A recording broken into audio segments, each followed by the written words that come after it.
Hey, good morning. Welcome to the Stokastic.com MLB strategy show. 12 game action today. Yeah, we got a nice slate. Friday closing out the week. Some monster contests as always when you get these big days. I'm glad to have you guys here hanging out, enjoying a little bit of baseball action with me before we head into Memorial Day weekend. You know, the pools are supposed to open. Like around me, they all open on Memorial Day weekend. And they are. It's like 50 degrees here right now.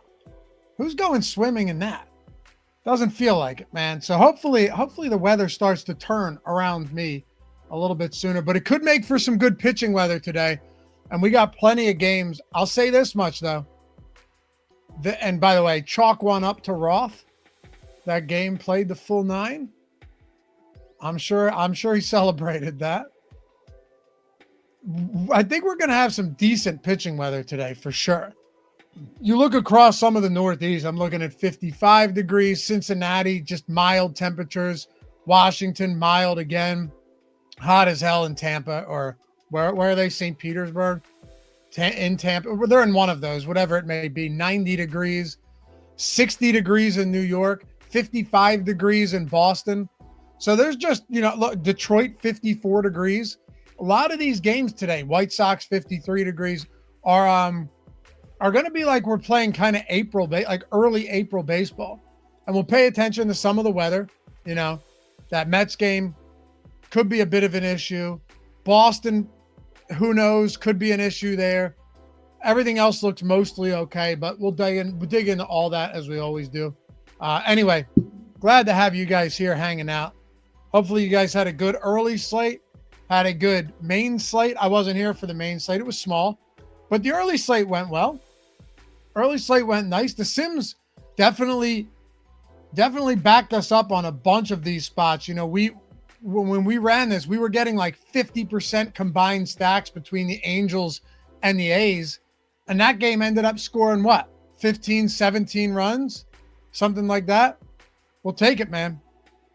Keith, watching before I go to work. Appreciate you, man. If you don't mind, atone for your sins this fine morning. Hit that thumbs up, subscribe to the channel. Yes, believe it or not, both of them, 100% free to you. All they do is bring you a little bit of good karma along the way, and who doesn't want good things happening to them? You've seen all the winners with the stochastic avatars over the past couple weeks, be it NBA, MLB, PGA. That can be you. And all you have to do is hit that thumbs up and subscribe to the channel. Sounds like a good bargain, huh?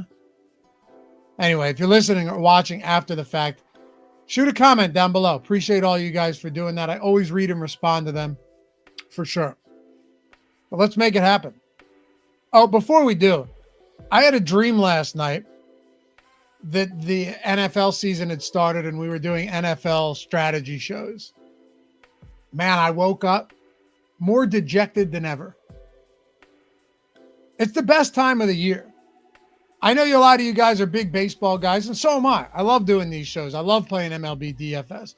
But there's something about the novelty of football, right? 18-week season. You only have football for the most part on Sundays. You actually have your main slates. And then Monday you have the showdowns and Thursdays, right? But it's the novelty. I'm an adult. I'm 38 years old now. And I can tell you, without question, my Christmas is the first week of the football season. That's what I look forward to probably more than anything else every single year. And I think it'll be here sooner than later. Yep. Fistula, been up since midnight odds shopping. I'm such a crackhead. But damn, it's printing money overall. Yeah, dude. Are you talking about with the Portfolio EV tools, or are you using your own process? Trevor, 38. I thought you were 27. Yeah, it's probably the fact that I constantly wear just like plain white shirts with backwards hats, Trevor. That could do it. But yeah, man, let's get into it. Let's talk a little bit of baseball. I'm excited for it. If you guys have looked at the slate, tell me if you feel the same way I do or if I'm on an island here, right? It doesn't feel like a great pitching slate despite the fact that we have 12 games. Understandably, you have good pitchers on this slate like Chris Sale. Zach Wheeler is an elite pitcher, but he's 11K in a brutal park against what I would classify as a pretty decent A's offense. At least not a push, or at least not just like a rollover Miami Marlins, Colorado Rockies type team. Pablo Lopez against Kansas City, not bad. Yusei Kikuchi against Miami, that's a good spot for sure. But Kikuchi's, not exactly vying for the Cy Young Award this season. He's been good. And I think he's going to be one of those spots that we, by default, have to get to. That would be my guess. I haven't looked at our exposures yet. But look through some of this, man. Like Sandy Alcantara, good spot. But you don't get excited there. Clark Schmidt against the Rockies in Colorado. Decent pitcher. But it's not like us being able to go, hey, we're playing Christopher Sanchez, then we're playing Jesus Luzardo, and then we're playing Ranger Suarez. All of whom, by the way, had good starts. Ranger and Luzardo had great starts in Colorado as they swept them out of their own stadium. Tyler Mahle's almost $10,000 against the White Sox. He has an 18% strikeout rate this year. Nick Pivetta is one of the most enigmatic, look it up if you need to, pitchers in baseball. I have no clue what I'm getting from Nick Pivetta day in and day out. But I'd say it's at least a spot we could consider. He's north of 10K though. Zach Gallen, not a great matchup. We have Cade Povich and Brian Bayo in the projections right now, only because our system pulls from, the data and all of these sites. And it's not able to pull the second game of a doubleheader until the first game starts. So at 1:30 Eastern, this will update and it will have the right pitchers, being that game was postponed. We know that it's going to be Giolito for Boston. And I think it's going to be Charlie Morton for the Orioles. So here's what I did. I actually went in and asked the data team if they could give me like rough projections for Morton and Giolito. And I manually put them in and put ownership around where I think it'll be on these guys to use Povich and Bayo as placeholders for Morton today and for Giolito. And you want to know how I could do that? I don't know how, but Charlie Morton is the identical price as Cade Povich today, 5K flat. And Giolito is the identical price as Brian Bayo at 6,500. So we actually can use them as placeholders as long as we updated the data. And that's what we did. So yeah. Yep. No, like I said, guys, I'm aware of that. That's why I'm saying I tried to do everything I could to get this as close to as accurate early in the morning as we could. So we're using Povich and Bayo as placeholders for Morton and Giolito because our system isn't going to update this until the first game starts. And then you have the second game on the docket. You understand? Cool. Anyway, this is, am I on an, pitching just seems weird today. There's not a single guy that I look at and go, man, I have to jam him today. And we've had some of that lately. We've absolutely had a bunch of that lately. I mean, just look at yesterday. Carlos Rodon, we had like 80% of him when we ran the Sims, and we had 45% Ranger Suarez. Those guys went out and flat dominated, right? Zero runs between the two of them. I think like 14 combined strikeouts and 12 combined innings, maybe 12 plus. I think Suarez might have gone a little more than 6. But Jack, I agree. He said weirdest slate all year. I think this is an odd slate. I do. And it's a Coors Field slate as well. It's funny. Max Kepler was being interviewed after the game yesterday. And he was talking because he had an RBI double to put them ahead. And he was talking about how he was in the outfield and like he didn't need to do anything because Suarez was dominant. But he's like, man, there's so much room back here. And the ball just carries with the altitude. And it just speaks to what we always talk about.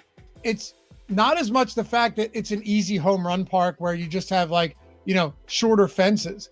It's that there is so much space in that outfield and the ball carries. But it's going to be winds blowing in yet 80 degrees. So clearly a favorable spot if you're looking at a game like this. Not to mention, that from a pitching perspective on the other side for Colorado, you have Tanner Gordon going up against the New York Yankees. If I'm this guy, I'm faking sick. I'm calling out of work. I got food poisoning, ate some bad meat, some bad seafood, whatever it may be. The implied total for the Yankees today is 7.6. We thought 7.4 was high yesterday for the Phillies. 7.6 for the New York Yankees today. Absurdly high, almost 2 runs higher than the next closest team, which is in fact the Phillies against Jeffrey Springs in another super hitter-friendly park. And then every other team is kind of looking at like modest team totals. But let's take a look at our exposures in the Sims.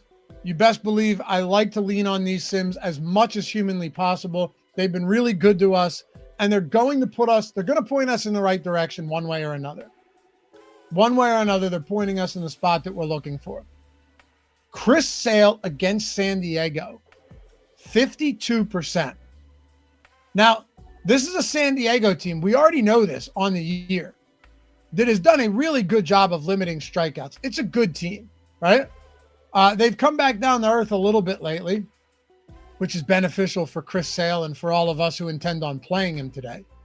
But it's still not the type of matchup that you love.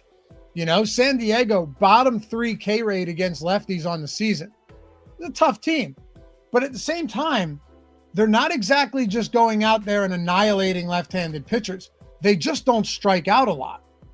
So they're 17th in ISO. Their 95 WRC plus is what, 13th? So they're basically middle of the league in a lot of these metrics. 303 WOBA sitting at 13th. So really middle of the league team outside of that K rate. But I think what's going to drive ownership, and for us specifically exposure on a guy like Chris Sale, is that he's $9,400. So let's look at this. Let's go ahead and pull something up.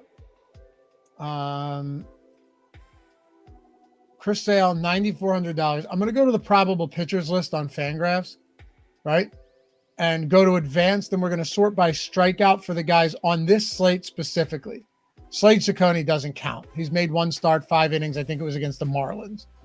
Mackenzie Gore's not on this slate. Neither is Hunter Green.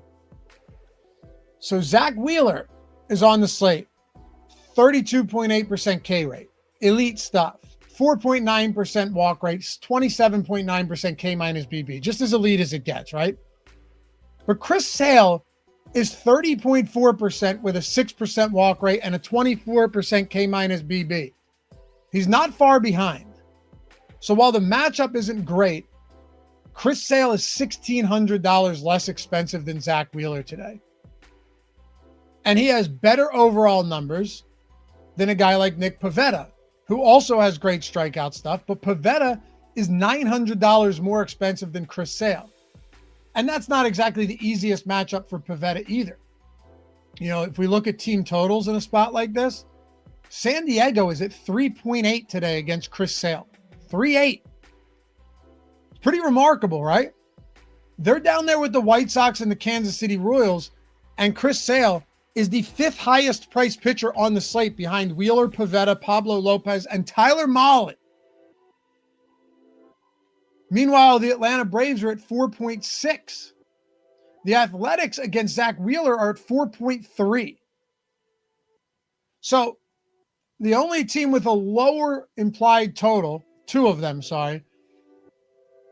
is the White Sox and the Royals against Mahle and Pablo Lopez, both a little bit more expensive than Sale. But Mahle has an 18% K rate. So then the question becomes, do we like Pablo Lopez at 12% ownership? And I think he's absolutely a guy worth digging into. Because Lopez on the season's got a 28% K rate. These are, genuinely excellent numbers. So why is Pablo Lopez so much lower owned than Chris Sale at essentially the same price? He's $500 more expensive, but it's not breaking the bank. What is it about Pablo Lopez that makes him a third of the ownership of Chris Sale today. I think that's a question worth asking, right? I don't know about you guys, but it's something I would want to know. Because the Royals have been a highly underwhelming team against righties. They don't hit for a ton of power. They have a sub 300 WOBA, but they're bottom 5 in WRC plus. But much like the Padres, they just don't strike out a lot. So I think these are relatively similar matchups, except the Royals have a lower implied total. I like both Chris Sale and Pablo Lopez today. But we're getting a lot less Lopez and a lot more Sale. It's interesting. Very interesting.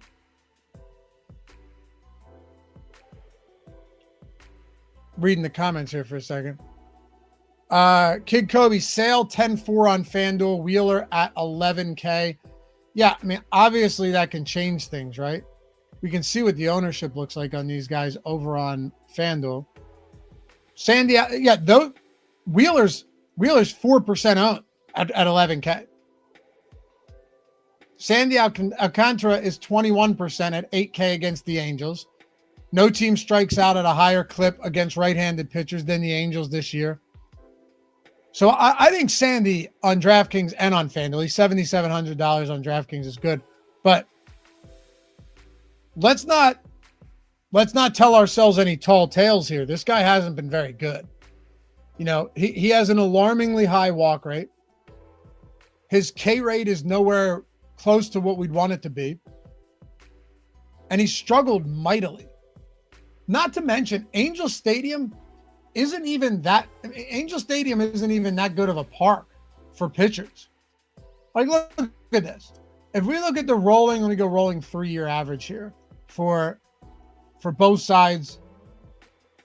Where is Angel Stadium in park factor? Yeah, I mean, it's 11th. But in home runs, it's 4th. For right-handers, home runs, Angel Stadium is... Am I just missing it? I must be. Yeah, 5th. And for lefties, it is 6th. Not great. And Alcantara hasn't exactly been able to keep the ball in the yard. He's already allowed 7 home runs in 9 starts. So I think he's a good play today. Don't get me wrong, because he's 7,700 and 8K on DraftKings and FanDuel respectively against a team with a wildly high strikeout rate, highest in the league. But I don't think he's the safest option. Then you have Kikuchi on FanDuel followed by Chris Sale. So Sale's still getting more ownership, still with a higher top pitcher probability than Wheeler. And a lot of that comes down to the implied total. Pretty different. But just look at ownership for a second. Wheeler, even on DraftKings, is 10.9%.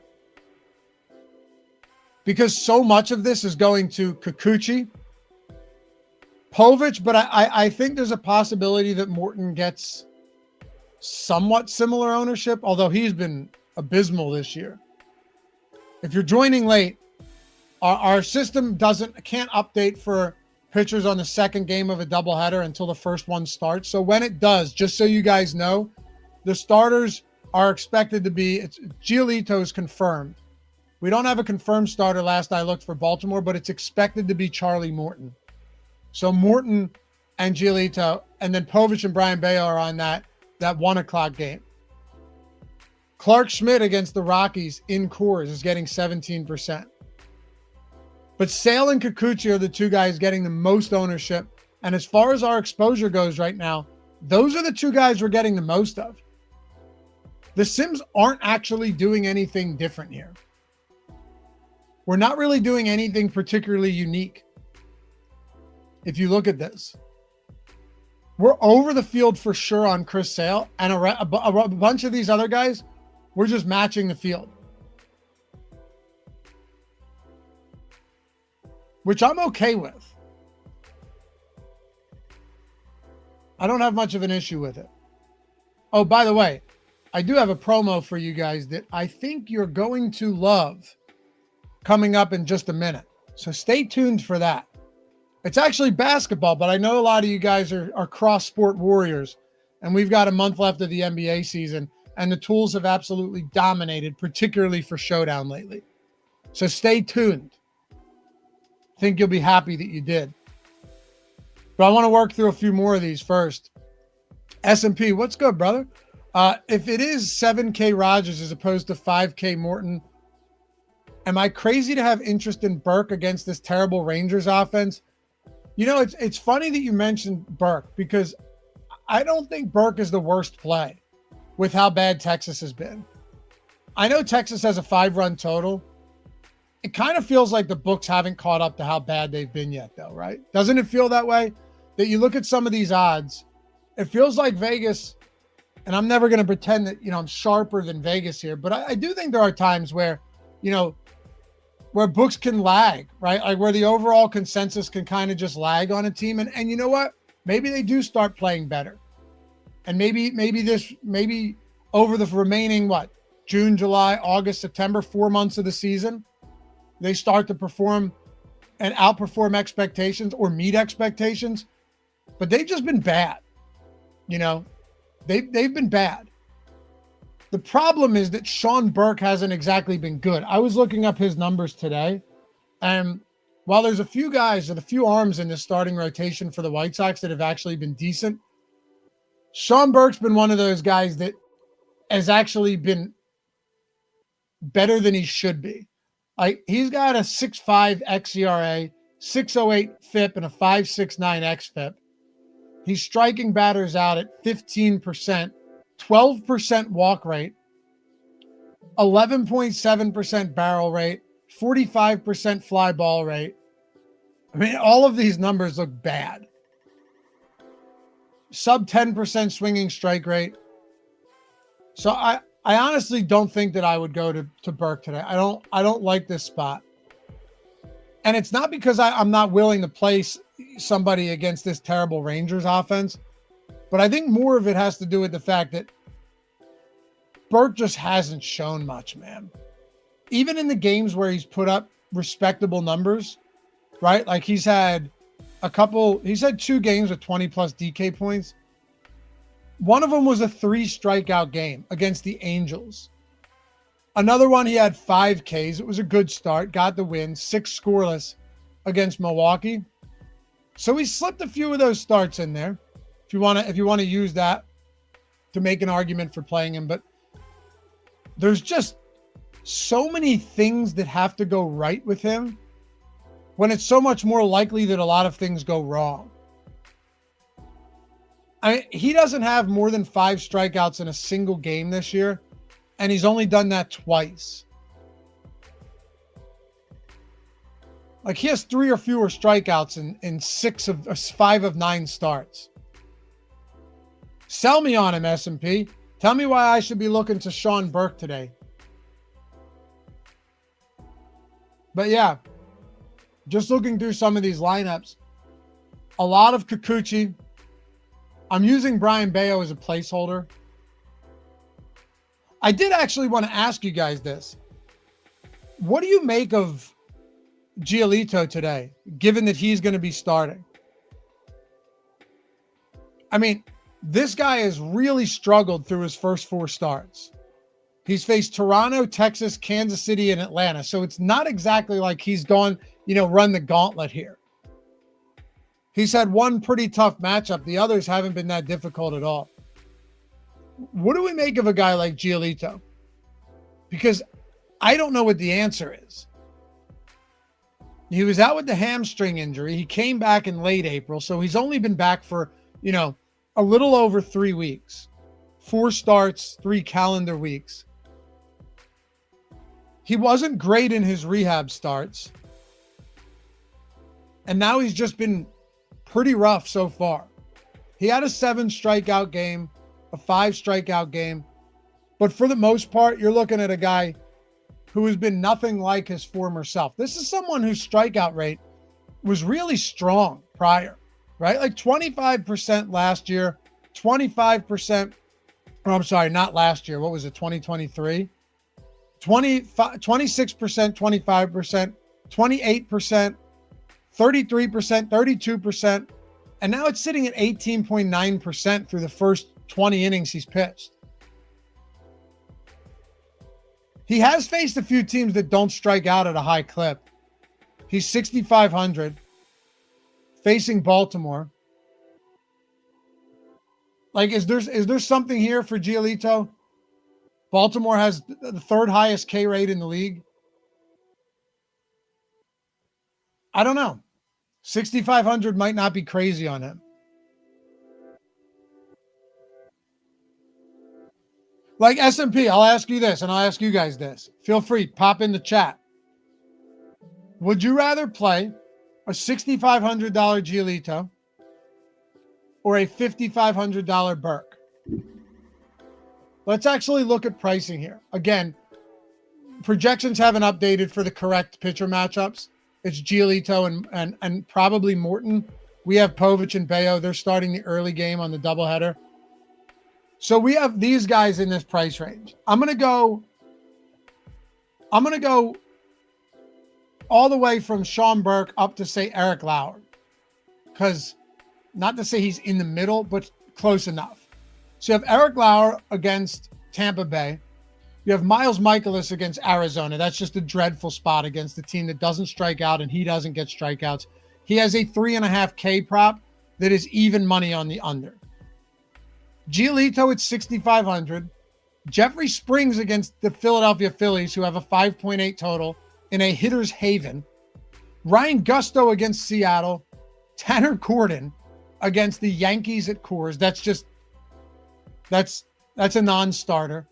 Emerson Hancock at 5,800 against Houston, and Sean Burke against Texas. So JB Yankee says Burke. Michael Kennedy says Burke. And S&P says, really my only case for Burke is that seemingly underwhelming pitchers have neutralized the Rangers pretty frequently. Yarbrough, Dollander are probably degrees better than Burke. No, you're right, though. It's true. They have. S&P, it's similar to me of like the Coors Field situation that we've harped on over the past 2 months. It's like, yes, it's Coors Field, but also the Rockies are so bad that it might not matter. In this case, it's Sean Burke, but maybe the Rangers have been bad enough to where it doesn't matter. But I don't know, man. Giolito at least has pedigree.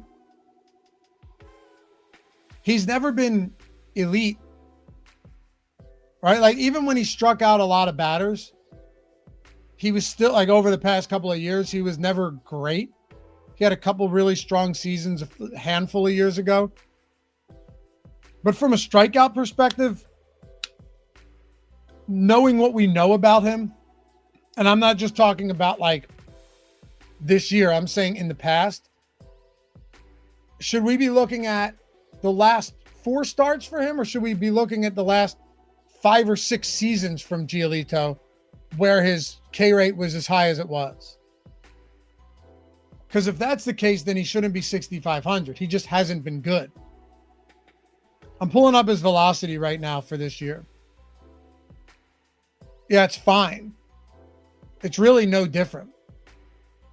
Let's see what his swinging strike stuff looks like. Sometimes you can get a little bit of information from this. Is he getting unlucky? What are we dealing with in Giolito? Because as it stands, he's been pretty rough. So some of these numbers suggest he's been unlucky. 62% strand rate, 323 BABIP, but that's not crazy. 18.9% strikeouts, not really walking batters. Getting barreled a decent amount. Not really giving up a lot of hard contact. Is he missing bats? No, that's the crazy thing. 7.6% swinging strike rate. A lot of contact in the zone. Contact rate is up, God, over 10% from his career average.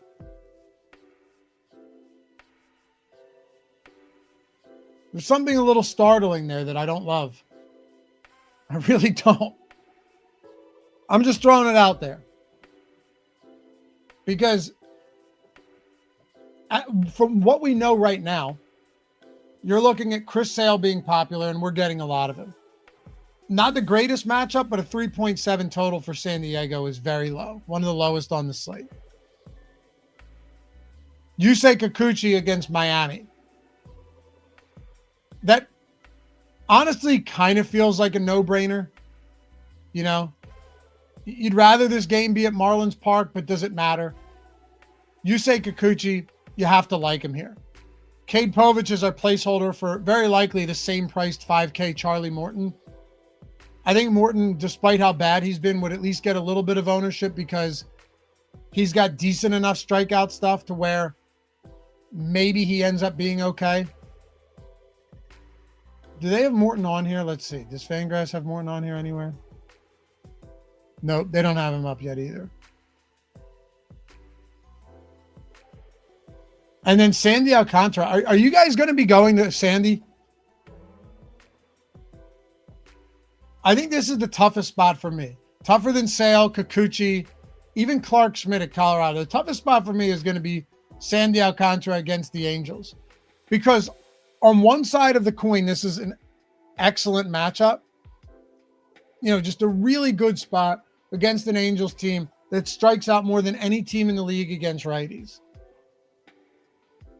And they're such a boomer bust team as well. The Angels they remind me of the Athletics from early last year, where if you got them on the right day as a pitcher, they're striking out 12 times. If you got them on the wrong day, they're hitting 5 homers. And if you look at the Angels this year, of course, I should be looking for Kikuchi a little differently than I have been because I'm dumb. And it just popped in my head. I was like, what am I talking about? Kikuchi's left-handed. But the Angels still have a 27% K rate against lefties. This can't be... I know they've only faced 290, so they've actually faced very few lefties. Is this possible? Can you guys see their walk rate? They have a 3.8% walk rate against lefties this year. That's bizarre. But this is what I'm saying. A 194 ISO. So they have the 4th highest ISO. 4th most, power-driven team in the league against lefties with the 3rd highest strikeout rate. They're feast or famine, a boomer bust team. So I get it. I get the Sandy Alcantara love.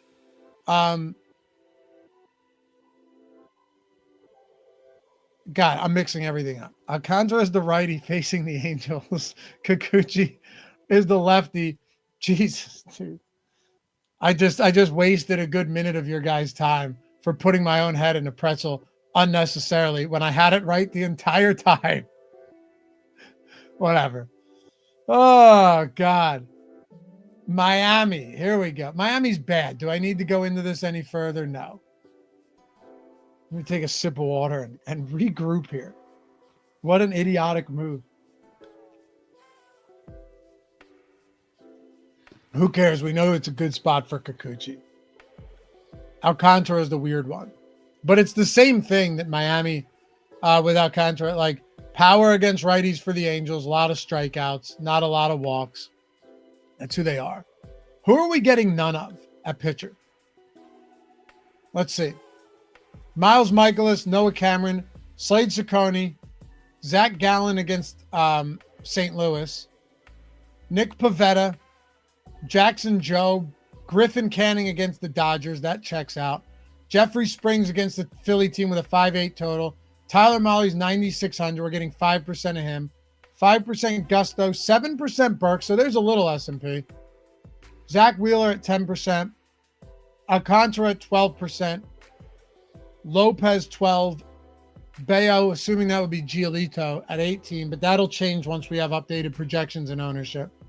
Povich would be Morton, 19%. That'll change. I don't know how much.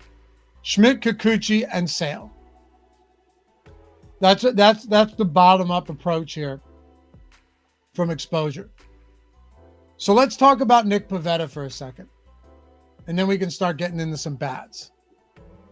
Nick Pivetta is getting very little ownership on this slate. We've got him projected on DraftKings at 1.8% ownership.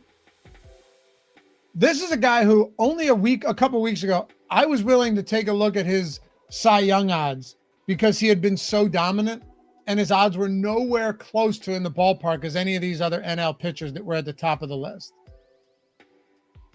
But he's got a 28% K rate.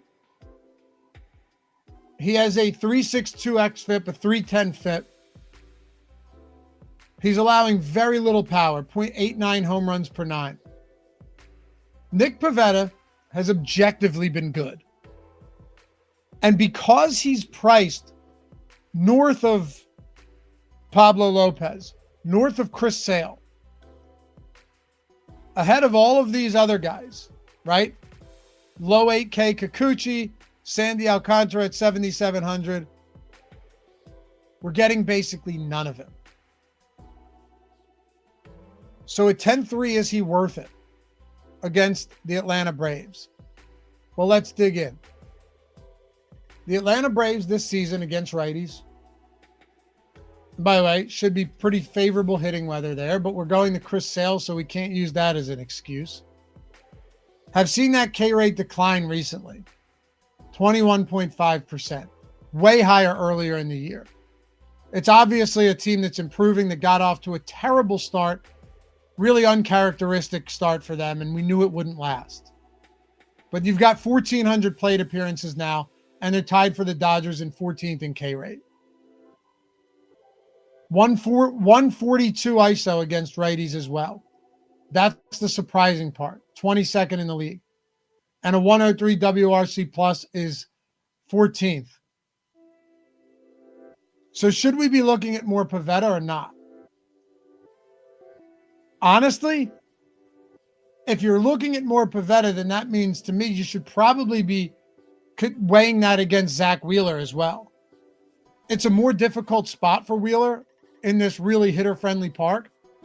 But Wheeler's just been so good and so dominant that if he's only getting 10% ownership, despite having an 18% top two pitcher probability, does it not make sense to say that the leverage is better there on Wheeler than it is on Pivetta, even though he's getting a little bit more ownership? They essentially have the same leverage score in the top pitchers tool. It's pretty amazing. That's why I think this slate is so bizarre. That Chris Sale at 9,400 against San Diego is getting 35% ownership on a 12-game main slate, and Wheeler's getting less than 11%. Pablo Lopez at sub 10K against the bad Royals offense is getting 11%. And Nick Pivetta is getting 1.8. But the Sims keep pointing me in the direction of, hey, you know what? I get it. I hear you. But it doesn't matter. Because we're still getting to a lot of Chris Sale. And a lot of Kikuchi and a lot of Clark Schmidt. Those are the guys right now that we're getting the most of. And I don't know how much I want to tweak it. Sure, I might make a few little adjustments, boost up Wheeler and Pivetta a bit, maybe bring down Sale a tiny bit. I don't know yet. I haven't decided, and I'll wait till the ownership and projections run again and we have a fresh set of data closer to lock. But you've got some good pitchers on this slate, and Sale tends to be getting all of that ownership. I don't know. Michael, I think if the Yankees weren't in Colorado, we'd get more Pivetta Wheeler. Maybe you're right. Well, you know what? I can answer this for you right now, Michael. Let's see how much Yankees we're getting to. 8% three-man.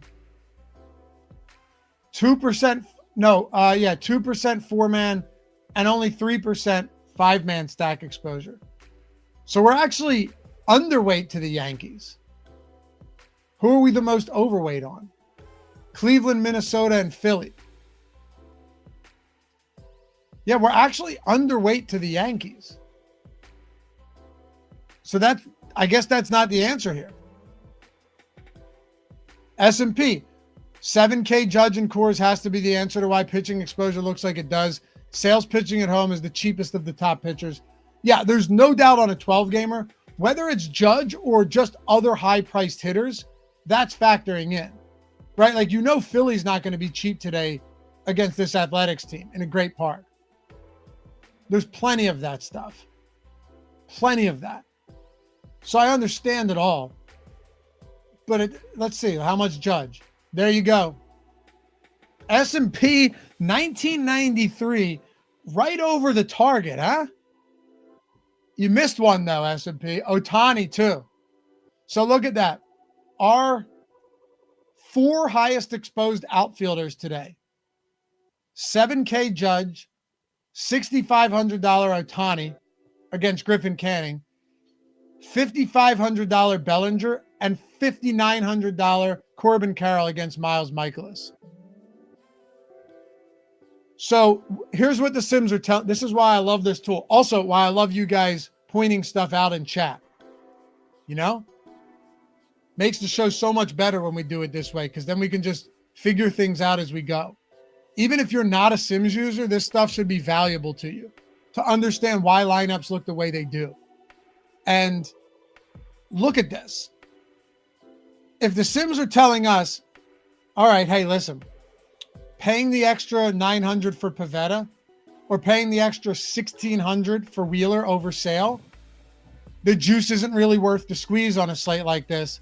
And actually, the high-priced hitters are worth paying up for.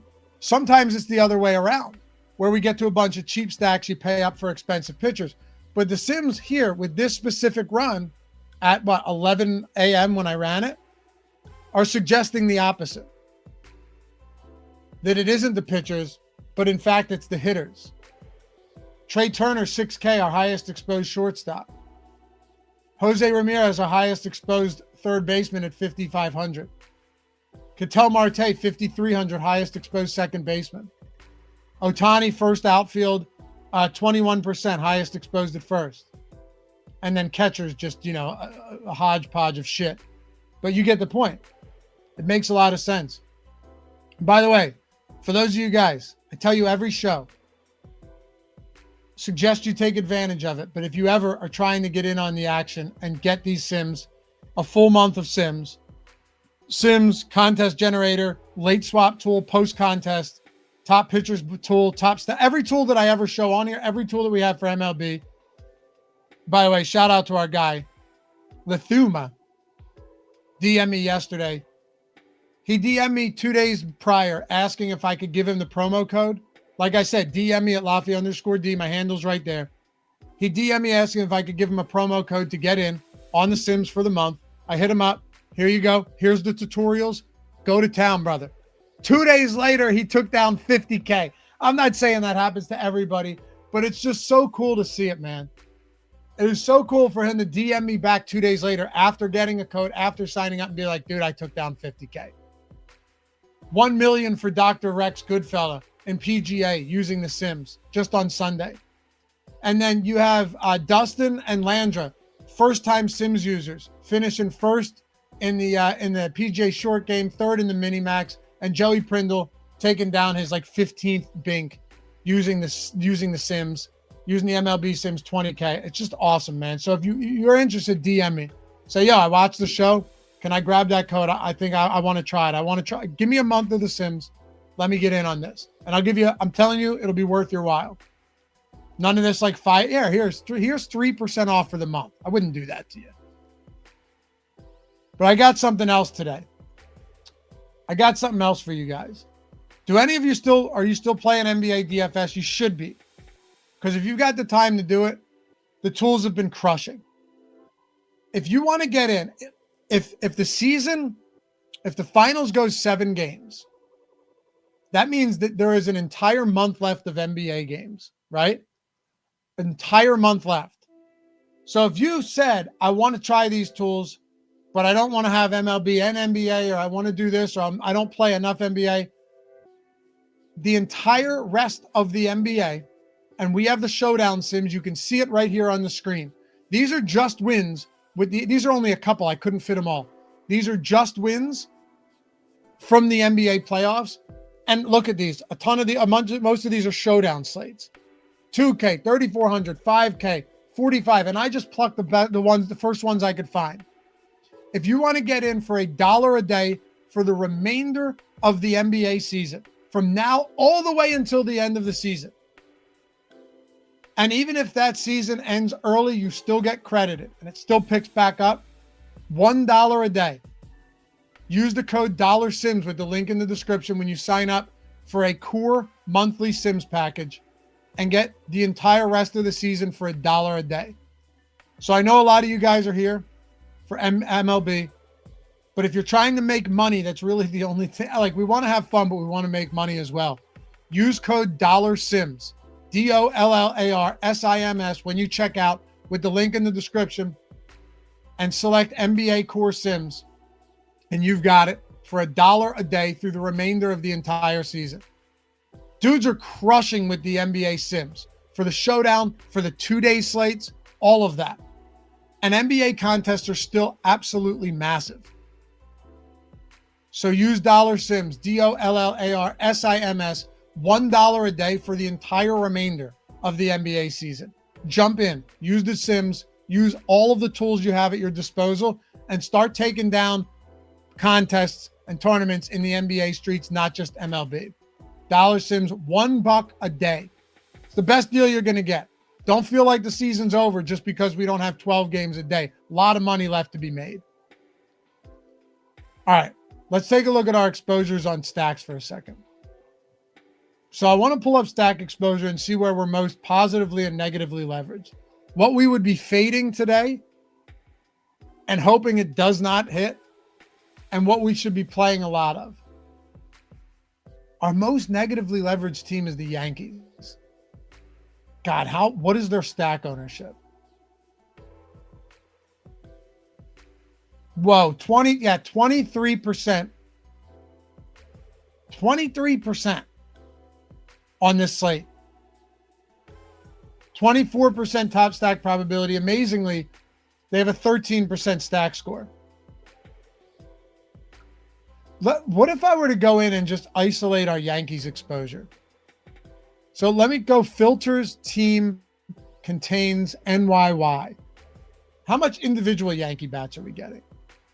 So we're still getting 33% Judge. We're still getting 21% Bellinger. Clark Schmidt doesn't count. Dominguez 9%, Grisham 9%, Wells 9%, Goldschmidt, Volpe 8%. So we're still getting the Yankees. What about the Phillies? Sometimes it's better to break it down by individual player because it can skew things otherwise. Not including Wheeler, we have 6 guys of double-digit exposure, but nobody above 16%. So then where the hell is all of this exposure going to? I love trying to piece the puzzle pieces together. Where is it going? Cleveland? Really?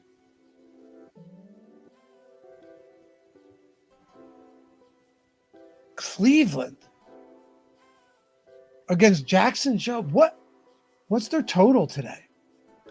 4-6. Is there weather in this game? Is there something the total would suggest that anyway. I shouldn't even need to look. It's a 4-6. Winds blowing out to left field at 11 miles per hour. Only 54 degrees in Detroit. Wow. Okay. The Sims have been good to us. But I do want to still sometimes figure out what's going on. Then a lot of Minnesota against Noah Cameron. Right? They have a 4.5 run implied total. A lot of Philly 5-man stacks. Arizona against Michaelis. Angels against Sandy Alcantara. I'm at least happy to see some of that. And then Houston against Emerson Hancock, but it's really surprising. If you guys are Sims users, or let's say theoretically, would you be boosting the Yankees today?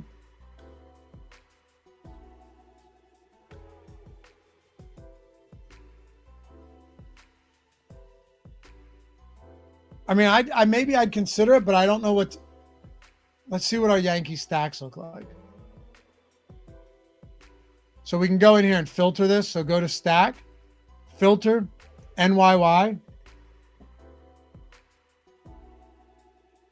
And then let's go to stack type. I'm not going to do that, actually.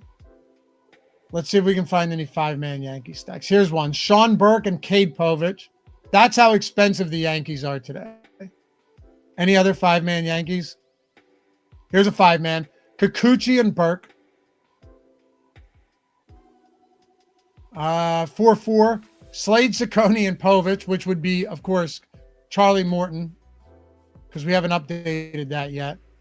Kikuchi, and there would be Morton again. Chris Sale and Sean Burke. That's a 4-man Yankees with no Aaron Judge. That's Volpe, Dominguez, Austin Wells, and Paul Goldschmidt. So really the 3-man Yankees seem to make a lot more sense, where we can actually play at least one good pitcher.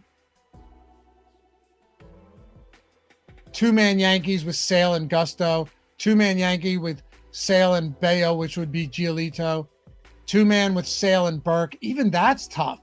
2-man with Sale and Morton. Jeez. Here's a Philly Yankees with Burke and Morton. That's our highest sim ROI lineup right now. That's crazy. 2-man with Clark Schmidt and Giolito. This will change throughout the day, I'm sure of it. Especially once we get these updated pitching matchups for Baltimore and Boston. But this gives us an idea at the very least. But you see how many of these kind of just like cheap pitching options we're going with. And not that much Sale with our Yankee stacks at all. Pretty amazing. Dig through this, pour over this type of data. It'll go a long way for you. S&P, yeah, I know. Yeah, he said, I feel like the only way the Yankees are viable if you're playing a 5K pitcher. Okay, I was wrong. You're sometimes playing 2 5K pitchers. Yeah, that's if you're 5-man stacking them, right? Not if you're 3-man stacking. Michael Kennedy, not boosting Yanks. Sometimes first game at Coors isn't great. Yeah, I mean, they're also facing kind of like, this is just an insanely high total. I probably won't boost them either, because there's still opportunity cost. There's still opportunity cost. And I'll leave you guys with this before we go. Keep this in mind. While the Yankees do have a monster total today, we still have 6 other teams with totals at 5+. A few of those teams could still go for double-digit runs, right? The Dodgers are still at 4.8. Houston's at 4.7. We've got, 1, 2, 3, 4, 5, 6, 7, 8, 9, 10, 11 teams at 4.7 and up. They're not just dog shit, right? Like, these are still some really good spots. It's just a matter of how popular will the Yankees be, and how often is the field going to jam this Yankees team to the point where not playing them actually makes more sense than jamming them. And that's what the Sims is often going to tell us. So as I've pointed out, when you're using these tools, you need to be cognizant of that. Be aware of the fact that these are not just random lineups you're getting, right? This is not an optimizer. It's a simulator.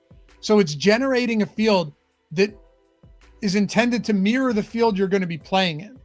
That's why you select how big the contest is before you generate it. And then it's simulating it tens of thousands of times and telling you which lineups, when they perform well, are going to win you the most money and are the highest sim because you're getting leverage there. That's truly the value in a tool like this. And as I've always said, DM me. Laffy, give me that code. Give me the fucking code, Laffy. I'll say, all right, settle down. I got you, though. And then I'll hit you with the tutorials and we'll get you started. But yeah, these tools are awesome. And the single lineup sim, for those of you single lineup guys, you build them out yourself. And it'll instantly give you feedback and sim those lineups against these contests, against the field. And you can even have it fill the rest of the lineup in for you if you just wanted to build out the basic bones of a lineup, maybe a 4-man stack with your 2 pitchers, and see what it would recommend is the highest simmed lineup outside of that. You can do that as well. It's pretty sweet. Anyway, appreciate you guys. Before you go, if you don't mind, take a single second. Hit that thumbs up, subscribe, leave a comment, say what's up in the comments. I try and read and respond to all of them. And if you guys want to get in, if you're saying, you know what, I love NBA. I thought it was over. I thought there was no point of me getting these sims. Well, guess what? Use code $sims with the link in the description when you check out for an NBA Core Sims monthly, and you get the entire month for $1 a day. Every single game that remains in the NBA postseason and the NBA finals, you are locking yourself in for all of that at $1 a day. So you're talking like $30 for the entire month. Typically, you're looking at over $100 for this. So it's a massive discount. 70% discount on this, $1 a day. Jump in, use the tools, and now you can coast into the end of June with NBA and MLB under your belt, being able to play them with the best tools that are out there every single day. If you guys ever have any questions, hit me up. Follow me over at Lofty_D. Leave a comment, whatever it may be. Appreciate you. Have a great rest of the day. Guys, enjoy the weekend. Have a good Memorial Day. Be safe. Don't get too drunk, but if you do, don't fall asleep at the wheel. And we'll see you back here for the next one. Don't do that, by the way.